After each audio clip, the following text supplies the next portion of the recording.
Whenever oil tankers are brought up on a channel like this, it's usually for obvious reasons, but today we will talk about a ship where her designers must have been purposely trying to get as close to sinking as possible. May I present to you the Esso Northumbria, a ship so stupidly designed it almost caused multiple oil spills, made a loss in its construction, and if there's not an episode of Well There's Your Problem on this, I hope there is, because it is a wild ride of a story.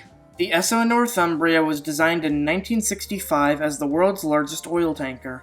The world demanded more oil, and things like the Suez Crisis showed that having fewer ships carrying more oil was the best way to go. Side note, the reason oil tankers are so big is because oil decreases the buoyancy of a ship. A lot. It's like filling a ship with water, so you need to have enough space to hold all of the oil and still keep the ship afloat without the buoyancy lost. But with the relative primitiveness of oil tankers, and especially oil tankers of this size, the ship was simply taking the design of smaller ships and enlarging it. So there was only a thin sheet of metal blocking the oil from the ocean, larger than the Exxon Valdez, but with the same design. What could go wrong? As the Northumbria was being built, it was put on a fixed price contract, causing the shipyard to cut corners after inflation to stick to the budget. But they still lost £6 million on her construction. In May 1969, she was launched on the Tyne River. One of the issues with launching it in such a shallow river is that it might hit the other end, but it worked, and she was the largest ship built in the UK at the time.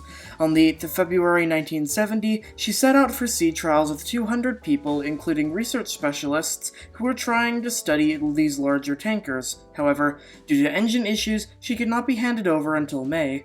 She left on her maiden voyage to Kuwait and back to the UK in late May of 1970, but that's where the issues began. First off, the ship could not go as fast as promised with oil loaded, and there were structural issues that caused the ship to hog and sag. But, worst of all, she could have simply split apart in the middle of the ocean, causing an oil spill magnitudes worse than what happened to the Exxon Valdez. Because of this, she needed constant repairs, at port, at sea, and at Dundee, so British lawmakers tried to get it scrapped to avoid the inevitable, as well as her sister ship the Esso Hibernia. This was only 3 years into its service.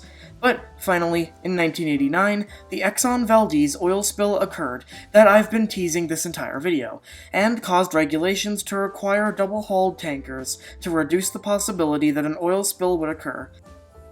In May 1982, she conducted one last voyage once again between Kuwait and the UK before being sold to a scrapyard in Kaohsiung, Taiwan, and scrapped alongside her sister. Some more dramatic people would claim this was the end of the British naval empire due to the British shipbuilding barely setting any records ever again. The ship would later be immortalized by a Canadian rock band called the Dreadnoughts.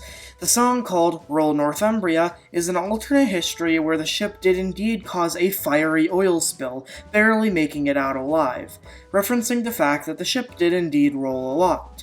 The song has made sure that the Northumbria will continue to roll on in the minds of many for years to come. So, what would have happened if it did split?